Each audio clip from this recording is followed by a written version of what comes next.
नमस्कार, आप देख रहे हैं हमारा राजस्थान और मैं हूं आपके साथ शिवांगी पारिक। तो चलिए बुलेटिन की शुरुआत करते हैं, लेकिन उससे पहले नजर डालते हैं हेडलाइंस पर। गहलोत खेमे में लौटने लगे पायलट कैंप के निर्दलीय विधायक बदले सुर।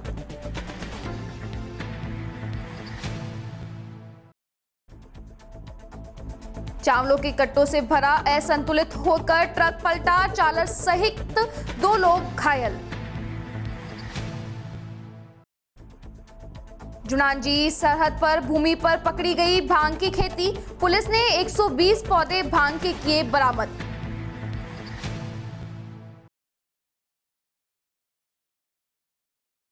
और अब खबरें विस्तार से। प्रदेश की अशोक गहलोत सरकार पर छाया सियासी संकट अब लगभग टल गया है। दिल्ली में हुई सियासी सुलह के बाद सचिन पायलट खेमे के निर्दलीय विधायक घर लौटने लगे हैं। जयपुर लौट रहे इन विधायकों का सीएम अशोक गहलोत से मुलाकात का सिलसिला अभी जारी है। इनके साथ ही इन विधायकों के सुर भी अब बदलने लगे हैं। इन विधायकों का कहना है कि गहलोत से कोई नाराजगी नहीं है। मंगलवार को पायलट खेमे के 3 निर्दलीय विधायक ओम प्रकाश हुड्डा, खुशवीर सिंह जोजावर और सुरेश टांक ने सत्ता पक्ष में खेमे में आकर सीएम अशोक गहलोत से मुलाकात की है।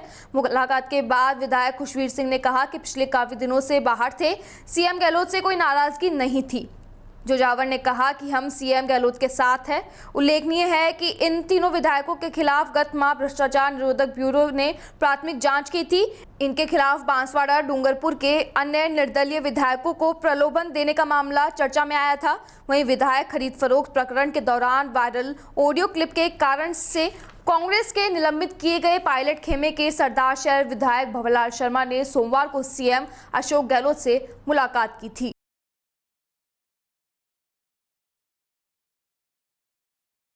भीलवाड़ा के रोडवेज बस स्टैंड पर अव्यवस्थाओं का आलम ऐसा है कि पिछले 24 घंटे से लाइट बंद होने के बाद अभी तक उस पर कोई ध्यान नहीं दे रहा है, जिससे यहां पर आने वाले यात्रियों के साथ ही दुकानदार भी परेशान है। दुकानदारों ने इनकी शिकायत रोडवेज प्रशासन से भी की है, लेकिन दोपहर तक भी लाइट ठीक नहीं हो पाई है। रोडवेज प्रशासन के अनुसार अकाउंटेंट की पोस्ट खाली होने के कारण बिल जमा नहीं होने से बिजली काट दी गई थी। रोडवेज बस स्टैंड पर साइकिल स्टैंड संचालक पंकज डिंडवाड़िया ने कहा कि सोमवार दोपहर से ही यहां पर लाइट बंद हो गई थी, जिससे हमने शाम को शिकायत रोडवेज प्रशासन से भी की थी, लेकिन आज दोपहर तक भी लाइट नहीं आई है। लाइट नहीं होने के कारण हमारे सारे सीसीटीवी कैमरे बंद पड़े हैं और यात्रियों को भी काफी समस्या हो रही है। भीलवाड़ा आगार के मुख्य प्रबंधक राकेश सारस्वत ने कहा कि यहां पर अकाउंटेंट की पोस्ट खाली होने के कारण बिजली का बिल जमा नहीं हो पाया है। सोमवार को ही नियुक्त हुए अकाउंटेंट ने बिजली का चेक बिजली विभाग में भेज दिया था, जो आज जमा हो गया है। हमने बिजली विभाग से बात कर ली है और जल्द ही वह बिजली चालू कर देंगे। कल से 2 बजे बाद हमारे यहाँ लाइटें नहीं आ रही है। पूरे रोडवेज में सभी यात्री भी परेशान हो रहे हैं। सुलभ शौचालय में पानी नहीं है। पानी नहीं होने की वजह से लेटरिन बाथरूम बंद पड़े हुए हैं। हमारे यहाँ भी लाइटें कल से बंद पड़ी हुई है। रिकॉर्डिंग सीसी कैमरे नहीं चल रहे हैं। रात को अंधेरा हो गया था, हमें इमरजेंसी लाइटें ला के लगवानी पड़ी। कल भी जाके आए थे इनके पास, उन्होंने कहा कि हाँ चल रही है लाइटें, अभी बुलाया है आरएसबी वाले को, चेक कर रहे हैं। हम जाके बात करके आए, पूरे स्टाफ के साथ गए थे। फिर उन्होंने किसी को बुलाया भी था लाइट वाले को, फिर उन्होंने चेक भी किया पीछे। उसके बाद उन्होंने बोला कि मीटर माइनस में चला गया है। फिर उसके बाद हमने सिक्योर कंपनी में भी फ़ोन किया, वहाँ से पता लगा कि साहब आपको प्रीपेड है, उसमें बैलेंस नहीं होने की वजह से लाइटें काट दी गई है। फिर हम वापस आज दोबारा सुबह गए, तो सुबह हमारे को जवाब दिया कि भाई 11 बजे तक लाइटें आ जाएगी आपके, हमने जमा करवा दिया है, चेक दे दिया। नहीं, एक्चुअली क्या बिल जो था वो कल चेक काट दिया था और आज शायद किसी को भेज के वो जमा भी करवा दिया गया है। एक्चुअली क्या पिछले लगभग 1 महीने से भीलवाड़ा आगार में मैनेजर फाइनेंस की पोस्ट रिक्त थी। उन्होंने कल ही दोबारा ज्वाइन किया है, तो उनकी ज्वाइन करते ही जो जो बिल पेंडिंग पड़े थे उनके चेक कटवा के और उनको जमा करा दिया और वो बिल आज जमा हो गया है। बस मेरे हिसाब से जमा हो गया होगा और एक आदमी भेज रखा है और अभी चालू होगी, नहीं तो विदिन हाफ एन आवर चालू हो जाएगी। नहीं, बिजली बंद होने से तो क्या नुकसान हो रहा है, और वो मेरे पास तो आएगी नहीं। अगर ऐसी बात थी तो उनको कल ही मुझे अवगत कराना चाहिए था कि ऐसी बात हो रही है। नहीं, वो ऊपर का काम ठप नहीं हुआ और नीचे के स्टैंड की लाइट जरूर उससे डिस्टर्ब हुई है और वो भी चालू हो जाएगी कुछ एक देर में। भीलवाड़ा जिला कलेक्ट्रेट कार्यालय पर आज आयुष चिकित्सक संयुक्त संघर्ष समिति के बैनर तले एनएचएस के कार्यरत संविदा आयुष कर्मियों ने प्रदर्शन किया। संविदा कर्मी अपनी 2 सूत्रीय मांगों को लेकर हड़ताल कर रहे हैं। उन्हें चिकित्सा मंत्री के नाम जिला कलेक्टर को ज्ञापन भी सौंपा है, जिसमें उन्हें नियमित करने और मानदेय बढ़ाने की बात कही है। कर्मियों ने मांग पूरी नहीं होने पर त्यागपत्र देने की भी चेतावनी दी है। समिति के जिला अध्यक्ष डॉक्टर विनोद वर्मा ने कहा कि आज राज्य सरकार की ओर से 2000 आयुष चिकित्सा कर्मियों की भर्ती संविदा पर की गई थी, मगर आज 4 वर्ष पूर्व होने के बाद भी हमें नियमित नहीं किया गया है, जिसके साथ ही हम कोरोना वायरस की लड़ाई भी लड़ने के बाद हम 3,900 रुपये तनख्वाह नहीं दी जा रही है, जिससे कि हमारा गुजारा करना मुश्किल हो रहा है। इसके विरोध से हमने आज से हड़ताल शुरू करते हुए जिला कलेक्टर को चिकित्सा मंत्री के नाम ज्ञापन सौंपा है। वर्मा ने कहा कि यदि हमारी मांगें पूरी नहीं होती है तो हमें मजबूरी में अपना त्यागपत्र भी सौंपना पड़ेगा।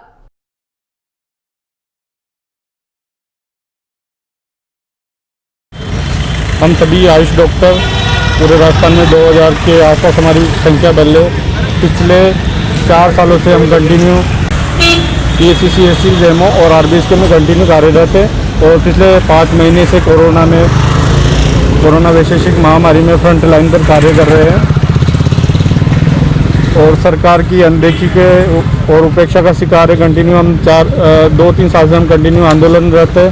हमारी मांगों को लेके हमारी 2 मुख्य मांगे, एक तो है हमारी नियमितीकरण की। पिछले 7 सालों से आयुर्वेद डिपार्टमेंट में एक भी वैकेंसी सरकार द्वारा नहीं निकाली गई है और दूसरी मुख्य मांग है हमारे बेसिक पे जो 39,300 रुपये में मिल रहे हैं, वो बेसिक पे हमारे लागू नहीं की गई है 7वें वेतन आयोग के अनुसार।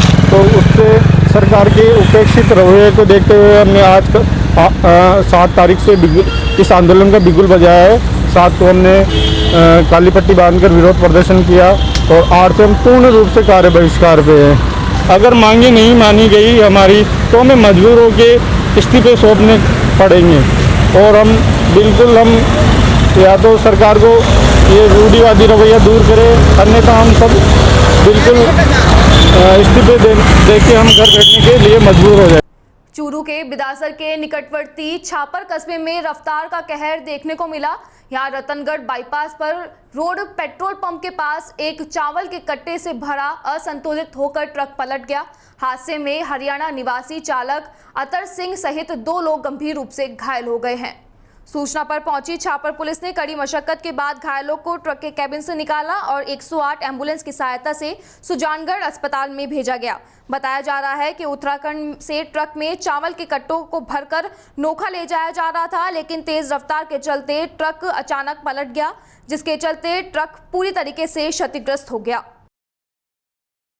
सुबह करीब 5 बजे की बात है, जरिए टेलीफोन सूचना मिली कि अपने मोदी शोरूम और पेट्रोल पंप के बीच में मोड़ है, वहाँ एक ट्रोला है वो पलटी खा गया है, जिस पर मैं गया, मेरे मुलाजमान साथ में थे। वहाँ जाके देखा तो एक ट्रोला जिसके नंबर HR 61D 2039 थे, जिसमें चावल के कट्टे भरे हुए थे। तो ट्रोला मतलब इस प्रकार से पलटी मारी उसने, बोरियां थी वो काफ़ी दूर तक जा के बिखर गई और जो केबिन है वो एकदम नूच गया, जिसमें से 3 व्यक्ति थे जिनको बड़ी मुश्किल से पहले उनको मतलब खिंचा के उनको नॉर्मल किया। उसके बाद में ट्रैक्टर मंगाकर ट्रैक्टर से जॉइंट करके उसका गेट है उसको हटाकर उन तीनों को बाहर निकाला। ड्राइवर के कुछ ज़्यादा लगी हुई थी, 2 नॉर्मल थे। तो तीनों को 108 के माध्यम से इलाज हेतु सुजानगढ़ रवाना किए गए थे। प्रतापगढ़ के दरियावाद में गांधीनगर के ग्रामवासियों ने उपखंड अधिकारी को ज्ञापन देकर मंदिर भूमि पर कब्जा करने को लेकर अतिक्रमण हटाकर ग्रामवासियों को राहत दिलाने की मांग की। ग्रामवासियों ने बताया कि ग्राम पंचायत गाड़ियावास के गांधीनगर के नीलकंठ महादेव मंदिर केसरपुरा रोड किनारे वर्षों पुराना मंदिर बना हुआ है और उस मंदिर के पास पुजारी के रहने के लिए एक दुकान भी बनी हुई है। उक्त मंदिर सभी ग्रामवासियों के आस्था का केंद्र है। उस मंदिर के किनारे बनी हुई दुकान के सामने धनराज गायरी निवासी गाडरीवास आमलीफाला वाला जबरन चबूतरा बनाकर जबरन कब्जा करने का आमादा हो रहा है। उक्त व्यक्ति राजनीतिक दल में पहुंचकर हम ग्रामवासियों को धमकाता है। ग्रामीणों ने अतिक्रमण को हटाकर उसे उक्त व्यक्ति के विरुद्ध कानूनी कार्रवाई करने की मांग की है। ज्ञापन में कई लोग भी मौजूद रहे। आज हम समस्त मोहल्लावासी एकत्रित होकर उपखंड अधिकारी महोदय के कार्यालय पहुंचे, जहां पे गांधीनगर में एक महादेव जी का मंदिर बना हुआ है, जो कि पूरे मोहल्लावासियों के सहयोग से बनाया गया है, जिस पर कुछ व्यक्तियों द्वारा अतिक्रमण कर लिया गया है। उसके विरुद्ध हमने एसडीओ साहब के नाम ज्ञापन दिया है, जिसके हम प्रशासन ने हमें तुरंत कार्रवाई करने का आश्वासन दिया है। हम इसी आशा के साथ प्रशासन से सहयोग चाहते हैं कि वो हमारी रिपोर्ट पे जल्दी से जल्दी कार्रवाई कर उस अतिक्रमण को हटाया जाए एवं यथास्थिति जो पहले वहाँ होली रोपी जाती थी वो स्थान बिल्कुल सुरक्षित किया जाए। जालौर के भादराजून निकटवर्ती रोडला रोड पर भूमि में भादराजून अधिकारी गीता चौधरी ने हरियाली भूत ग्राम वृक्षारोपण अभियान का शुभारंभ किया है। इस मौके पर गीता चौधरी ने समाज सेवी एवं सरपंच प्रतिनिधि लाखाराम देवासी के साथ मिलकर बेलपत्र का पौधा अपने हाथों से लगाकर वृक्षारोपण अभियान की शुरुआत की है। अभियान के तहत मुख्य मार्गों पर 501 वृक्षारोपण का लक्ष्य रखा गया, जिसमें 151 पौधारोपण कर इसकी शुरुआत की गई। वृक्षारोपण करने पर उपरांत मनरेगा श्रमिकों को संबोधित करते हुए वृक्षारोपण की महत्वता पर बल दिया गया और आमजन को स्वच्छ एवं हरित वातावरण के निर्माण के लिए ज़्यादा से ज़्यादा वृक्ष लगाने एवं उनकी देखभाल करने के लिए प्रेरित किया गया। उन्होंने कहा कि आज के दौर में पेड़ पौधे लगाने का ज़्यादा महत्व है। वातावरण को स्वच्छ और सुंदर तभी बनाया जा सकता है। वहीं सरपंच प्रतिनिधि लाखाराम देवासी ने कहा कि जब भी हम सब मिलकर अपनी जिम्मेदारी समझें और लोगों को इसके प्रति जागरूक करें। श्रमिकों को जानकारी देते हुए उन्होंने एक दूसरे की वृक्षारोपण अभियान में मदद करने के लिए भी प्रेरित किया। उन्होंने कहा कि वृक्षारोपण से ग्लोबल वार्मिंग की समस्या काफ़ी हद तक दूर की जा सकती है।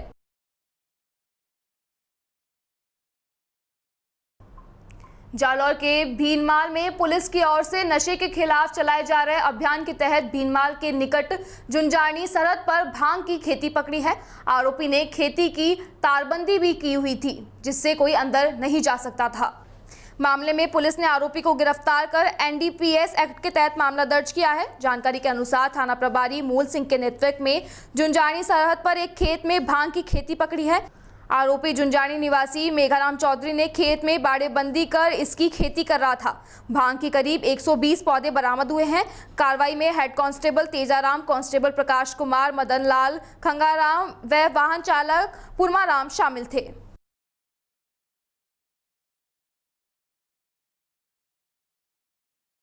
चूरू के तारानगर में गांधी दर्शन समिति द्वारा आज उपखंड मुख्यालय पर संयोजक नरेंद्र बूथ सह संयोजक लीलाधर जोशी के तत्वाधान में उपखंड अधिकारी मोनिका जाखड़, तहसीलदार तेजपाल गोटवाल के आतिथ्य में स्वच्छता सैनिकों का मान सम्मान किया गया।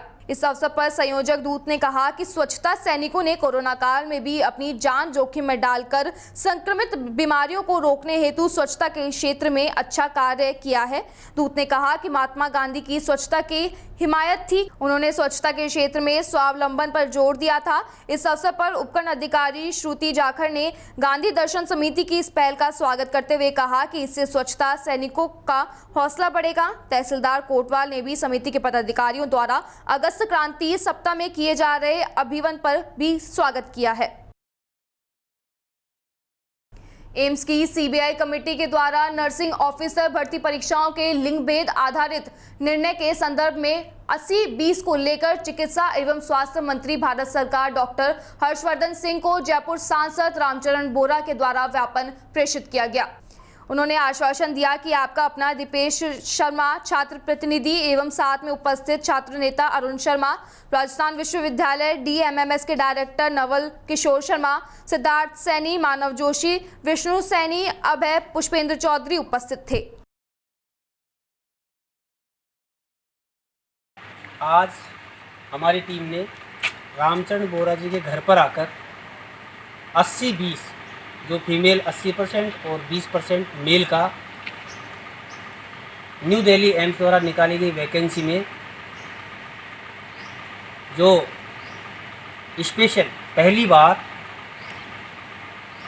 रिजर्वेशन दिया गया उसके विरोध में हमने ज्ञापन दिया।